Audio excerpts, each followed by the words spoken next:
En bon français, nous sommes souvent méfiants envers tout ce qui pourrait prendre la forme d'autoritarisme, si bien que la relation mentorale en a fait les frais.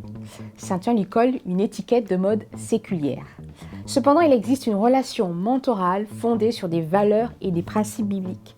La personne qui sera dans ce fauteuil va vous en parler, c'est un passionné de communication. Il travaille depuis 10 ans dans un service auprès de serviteurs de Dieu, de leaders émergents en France et en francophonie, parce qu'il a développé le mentorat dans certaines organisations. Il continue à travailler une communauté d'apprentissage de mentors.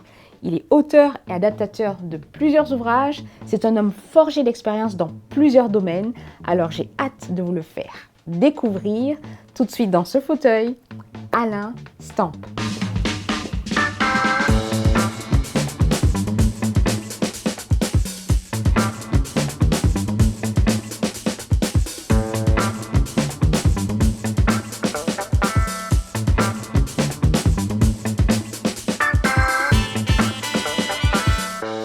Et oui, comme je vous l'avais dit, j'ai hâte de vous le présenter. Il est avec moi à l'instant sur le plateau de Chat avec Nat. Alain, bienvenue. Bienvenue à toi, sur ton propre plateau. Oui, enfin tu es là. Et je vais enfin te voir agir dans tes œuvres. Bah là, on va passer un petit moment ensemble et puis l'idée c'est de te faire découvrir. Ouais. J'ai déjà fait une petite présentation de toi et j'ai des choses très passionnantes, intéressantes. Alors on se retrouve pour notre petite séquence portrait. Restez connectés, à tout de suite.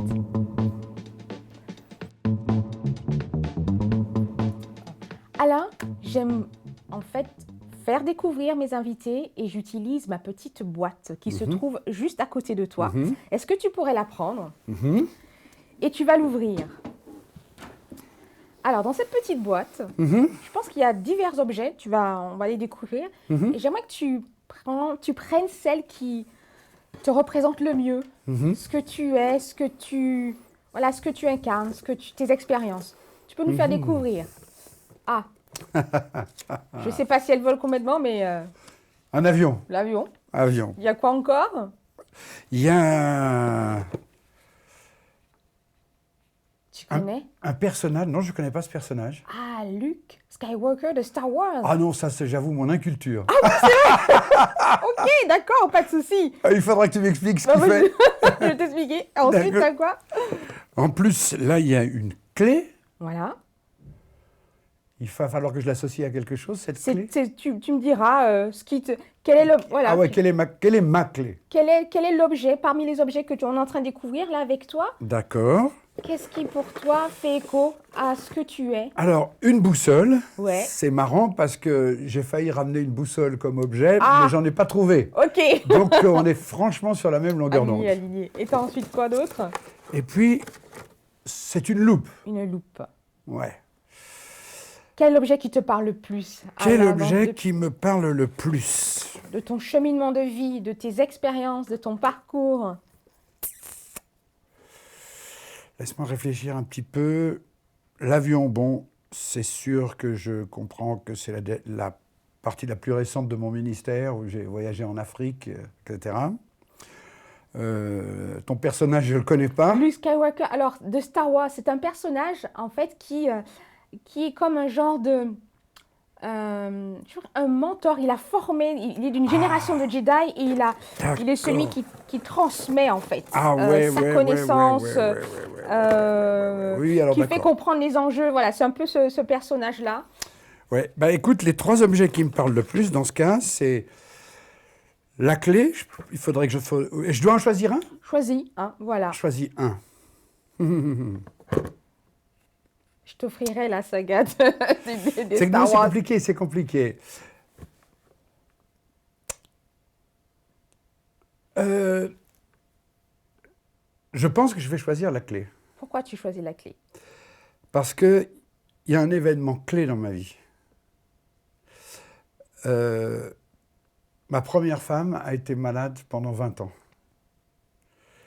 Et l'expérience d'accompagnement de ma femme dans la souffrance a été une épreuve pour elle, mais une épreuve pour moi, qui est devenue clé dans mon développement spirituel et dans qui je suis aujourd'hui. Parce que quand tu presses sur une orange, qu'est-ce que tu obtiens? Un bon jus d'orange. Un bon jus d'orange. Quand tu presses sur le cœur humain, qu'est-ce que tu obtiens? Ah ça, Eh bien, on obtient souvent ce qu'il y a dans le cœur humain, c'est-à-dire des choses pas toujours très belles. Et l'épreuve, elle fait pression sur nous. Et elle fait ressortir des choses dont on n'est vraiment pas fier. Et je dis toujours que dans ces 20 ans d'épreuve, j'ai appris 2 choses. J'ai appris qui je suis vraiment, avec mes limites, mon incapacité d'aimer, mon impatience, ma préoccupation de moi, plus que du malade. Mais j'ai appris une deuxième chose, ce qu'est véritablement la grâce de Dieu, et de quoi j'ai été sauvé, et de quoi j'ai été transformé. très bien Alain. Alors on garde, je saisis ce mot-clé. Oui. On se retrouve plus tard dans notre émission, on va revenir sur ça. D'accord. D'accord? À tout de suite.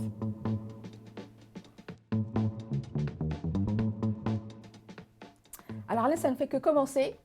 On continue notre petite découverte de ta personne. Et j'aime bien aussi aller chercher des personnes de ton entourage qui te connaissent. Oui, je vais te les présenter. Je vais juste commencer à lancer un peu ma petite vidéo. Et puis, je vais te laisser te découvrir ces 2 personnes. D'accord. Que tu connais. Et puis, voilà, on va partager sur ce que tu vas entendre. Merci. Tu peux lancer le petit play juste au-dessus? Ouais, là, il est là. Comment décrire Alain Stamp? Alain Stamp, c'est le Guillaume Farel des temps modernes. Guillaume Farel, c'est celui qui a été mentor de Jean Calvin, de Martin Bucer. C'est celui qui avait cette capacité de voir dans les jeunes pousses une volonté d'aller plus en avant et qui les prenait dans son sillage. Et ça, c'est vraiment Alain Stamp, c'est un dénicheur de vocation et il accélère ses parcours, tout comme Farel a pu le faire pour Calvin. Mais Farel était aussi connu pour être un peu impétueux. Et ça, c'est Alain Stamp, l'évangéliste.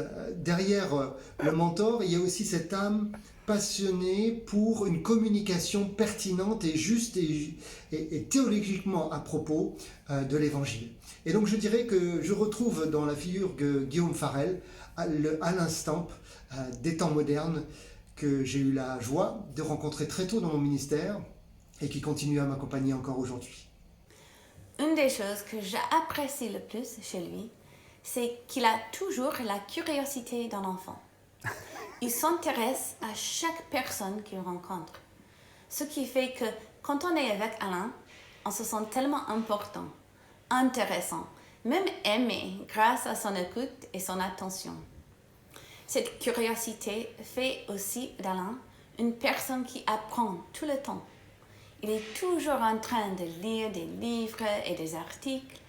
Il profite des formations diverses alors qu'il est déjà très accompli en tant que serviteur de Dieu. Ça veut dire qu'il ne cesse pas d'évoluer et de grandir dans sa foi autant que dans ses capacités. Et par son évolution, il inspire tous ceux qui l'entourent. Eh bien, dis donc. Dis-moi la première émotion. La première émotion, c'est que c'est extrêmement flatteur et je ne suis pas conscient de mériter ces remarques parce que je pourrais les retourner autant à Raphaël qu'à Jen. Raphaël a été aussi... comment dirais-je, un facilitateur pour mon propre ministère de mentor. C'est lui qui est venu me chercher pour qu'on lance ensemble le réseau des évangélistes émergents. C'est lui qui m'a fait inviter par Leighton Ford. Donc, il a été mon facilitateur pour le développement de mon propre ministère. Et c'est lui qui dit que je facilite le ministère des autres. Quant à Jen, c'est vraiment une femme remarquable aussi. J'apprécie beaucoup, beaucoup la collaboration avec elle, mais au-delà de la collaboration, il y a une véritable amitié. Ça s'entend très fort dans ses propos. Ouais, moi, je suis presque gêné. Hein, là, tu me mets mal à l'aise. Là. Mais non, parce que ça reflète vraiment ce que tu es, ce que tu déverses en les autres, en fait, ce que tu es, en fait, ce que tu incarnes pour eux. Oui. Et comment tu influences leur vie et leur façon de voir aussi, de travailler. Mais c'est bien si on n'en est pas conscient. Mm-hmm. Mais c'est aussi bien quand au moment on en prend conscience aussi. Merci Nat pour ça. Alors Alain, on se retrouve pour notre prochaine séquence.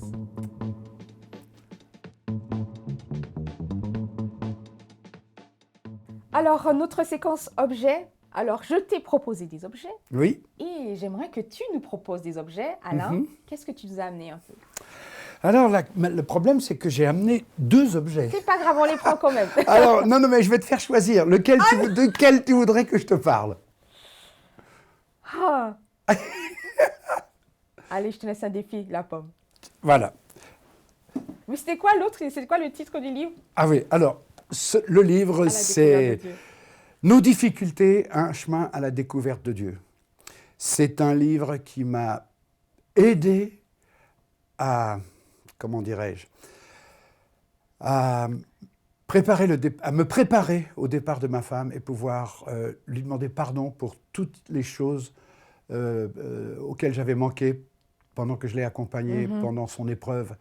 Et ce livre m'a montré mes propres défaillances et j'ai pu lui en demander pardon. Donc c'était super important de se savoir pardonner de quelqu'un qui part pour la gloire de Dieu. Alors la pomme. Alors la pomme. Ben, il y a un lien entre les deux. Quand j'ai approché de l'âge de ma retraite, j'ai demandé à Dieu, qu'est-ce que tu me voudrais que j'ai comme ministère pour la dernière partie de ma vie active? Je suis dedans, hein. Je suis retraité maintenant. Et très actif, je actif, confirme. Mais d'un autre côté, c'est plus la période où on se lance dans des grands projets, etc. On est plutôt... Voilà. Et Dieu m'a montré clairement qu'il voulait me confier un ministère de mentor. Alors c'est là qu'il y avait ton personnage de Star Wars. Effectivement, le Seigneur m'a conduit, et en particulier, au moment où j'avais ces réflexions, quel sera le dernier ministère de ma partie active, j'ai rejoint la communauté internationale de mentors de Leighton Ford.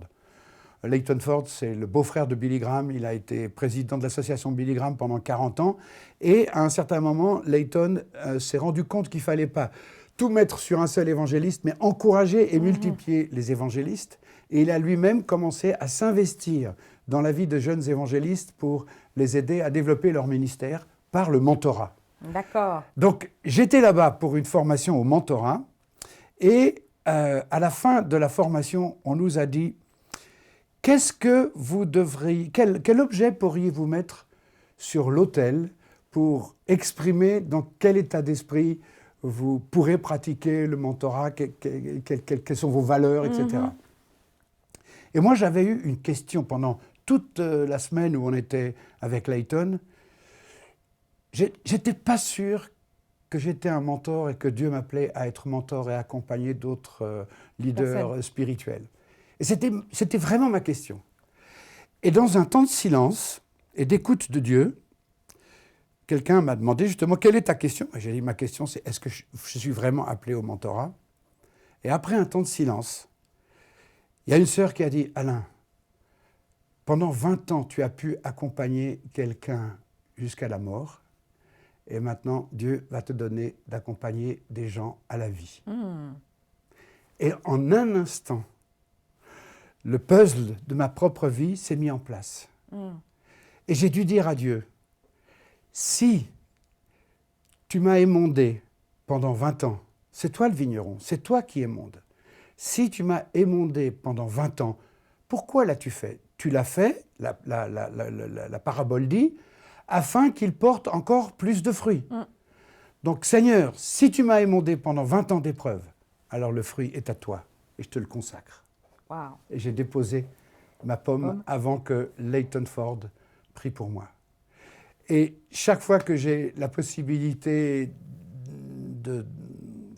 d'exprimer la manière dont je veux vivre aujourd'hui, je voudrais que le fruit soit à lui. Parce que c'est lui le vigneron, c'est lui qui m'a conduit et le fruit lui appartient. Merci Alain. Restez connectés parce que c'est passionnant ce que tu nous partages, c'est très encourageant. Je pense que certains ont besoin d'entendre cela. On se retrouve dans quelques instants pour notre cœur à cœur. On va aller en profondeur. D'accord. C'est parti.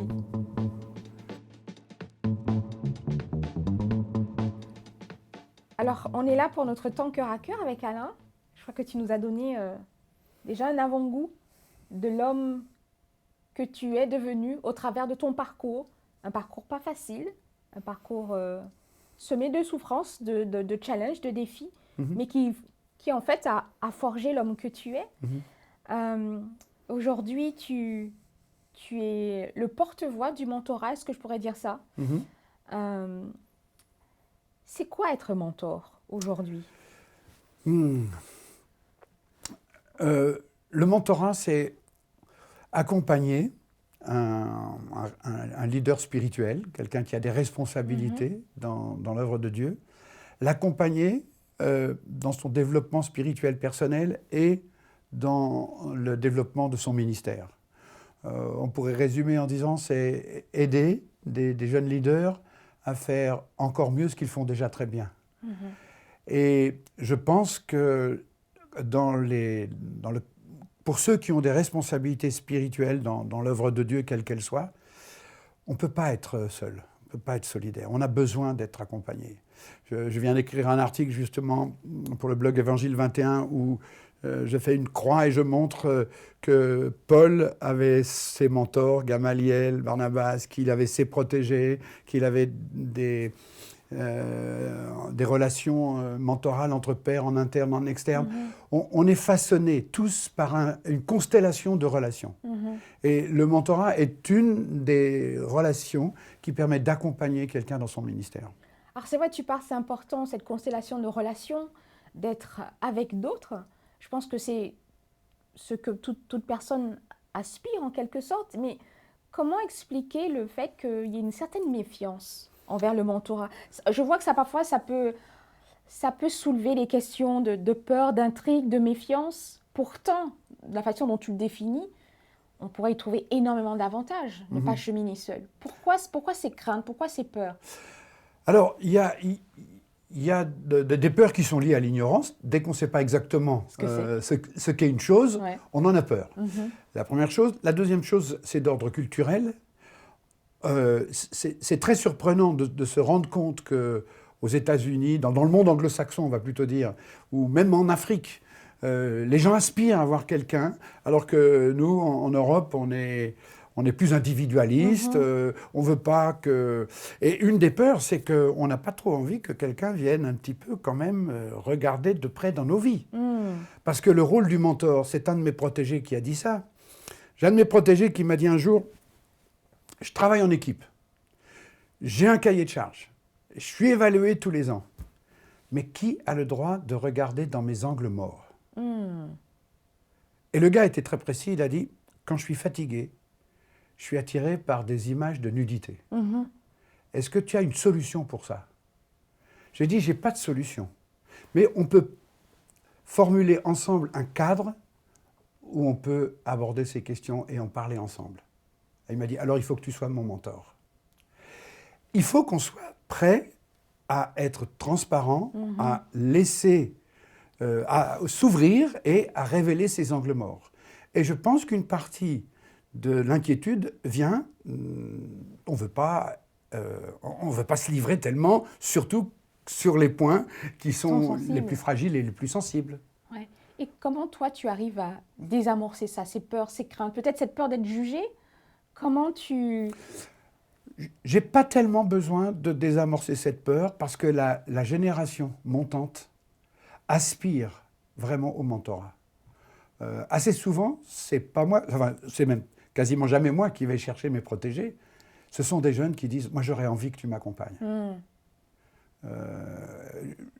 Certains même disent « j'ai cherché pendant 1 ou 2 années un mentor et j'en ai pas trouvé dans mon milieu d'église ou là où je suis » parce qu'on a une génération qui a précédé. Cette génération a dit on va y arriver, on serre les dents, coûte que coûte, on donne toute sa vie pour Christ et on fait tout et on sacrifie.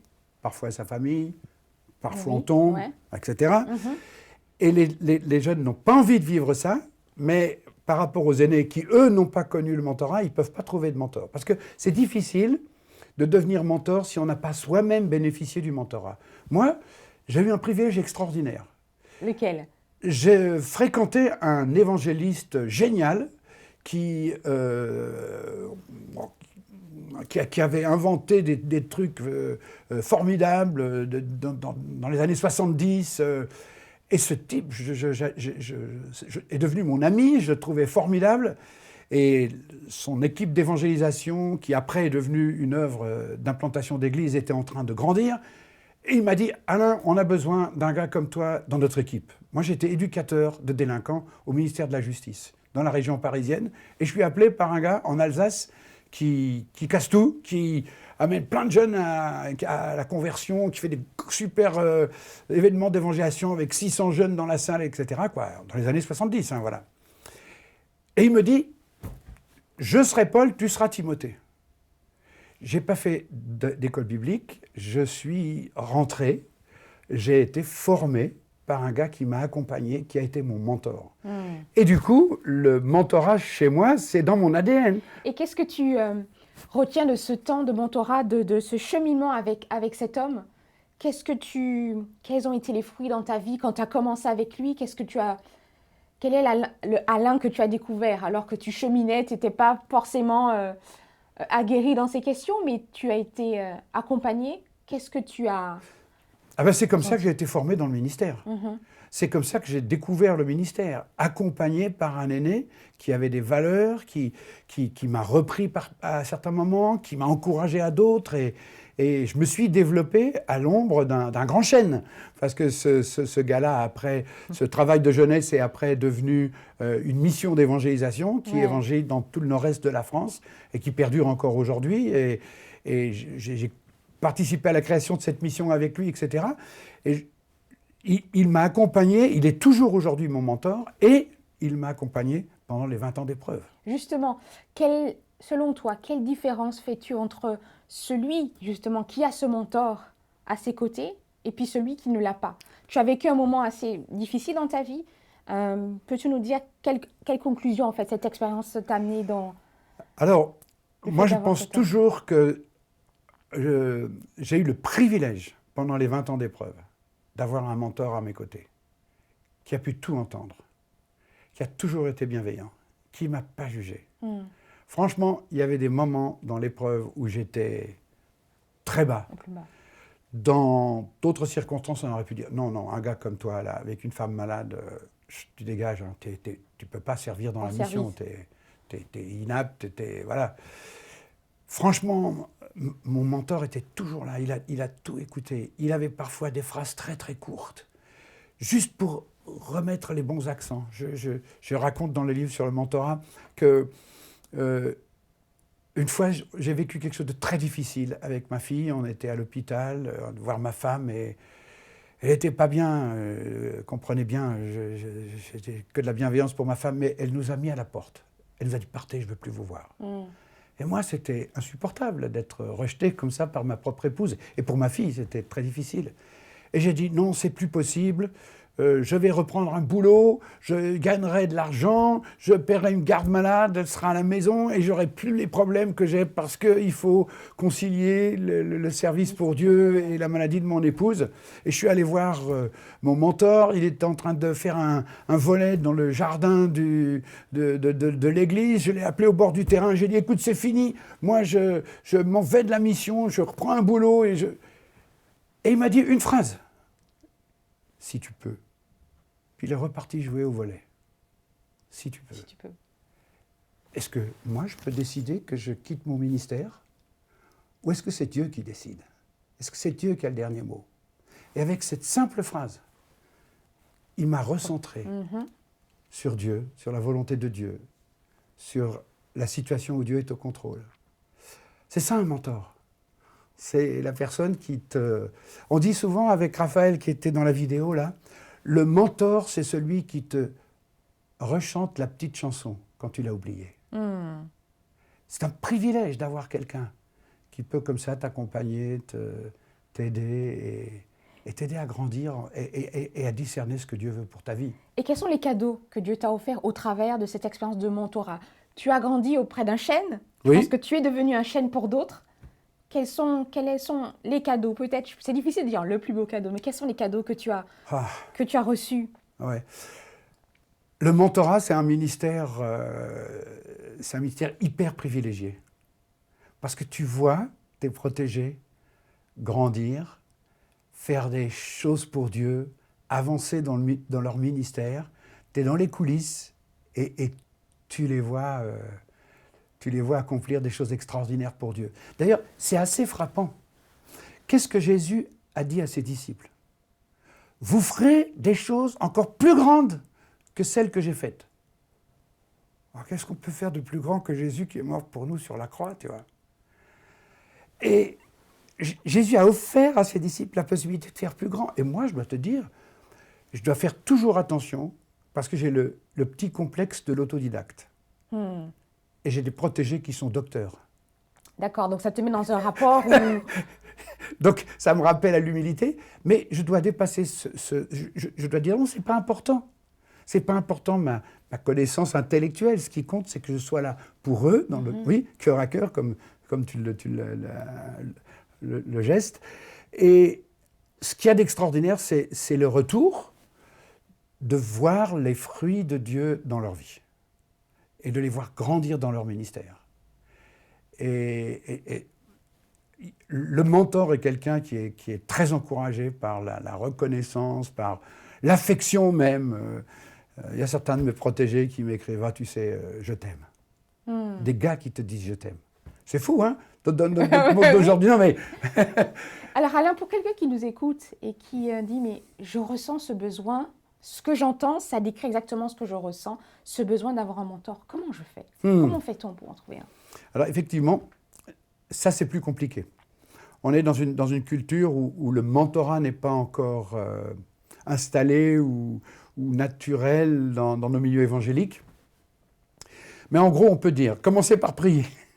Si vous avez ce besoin, dites-le à Dieu. Dieu va s'occuper de vous.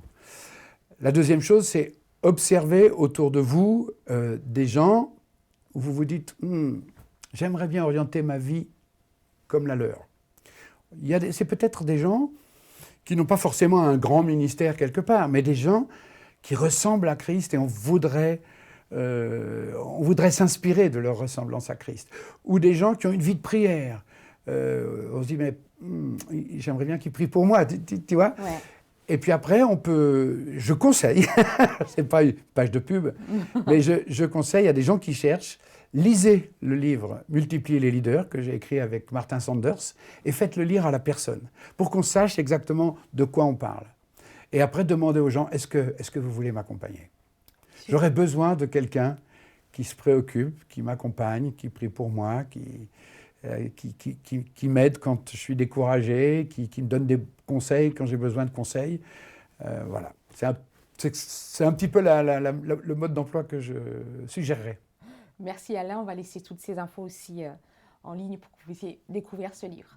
Alors, reste ensemble.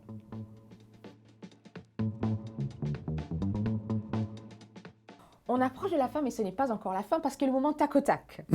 Du tac au tac, Alain. Du tac au tac. Alors, j'ai quelques petites questions Moi, pour j'ai toi. plutôt l'esprit de l'escalier, donc voilà. Ok. Est-ce que tu es prêt? On y On y va. va. Le métier que tu n'aurais jamais pu exercer. Métier que j'aurais jamais pu exercer. Un métier où on est confiné dans un espace clos, je sais pas, conducteur de locomotive ou je sais pas quoi. Voilà. Meneur ou suiveur? Ah, les deux, ça dépend. Ça dépend. Dans certaines situations, il faut savoir être suiveur et dans certaines situations, il faut savoir être meneur. Comment occupes-tu ton temps libre? Marcher dans la forêt. Je fais 5 km de marche nordique tous les 2 jours et c'est des temps de prière et de communion avec Dieu extraordinaires. La dernière fois où tu as pleuré? Je pleure pas à chaudes larmes, mais je suis pris à la gorge. Ça m'arrive de temps en temps quand je prêche, je prends conscience de l'importance du message et ça m'étreint. Mais la dernière fois où ça m'est arrivé, c'était au mois d'août. J'ai prêché à l'enterrement d'un frère de mon église. Tu préfères manger avec les doigts ou les baguettes? Avec la fourchette. La plus belle rencontre que tu aies faite? La plus belle rencontre que j'ai faite, je vais dire ma femme, oui. Dans quel état est ton coffre de voiture? Propre parce que il y a un petit gamin qui est monté dans mon coffre et qui a passé l'aspirateur. J'ai même la photo si tu veux. Merci Alain.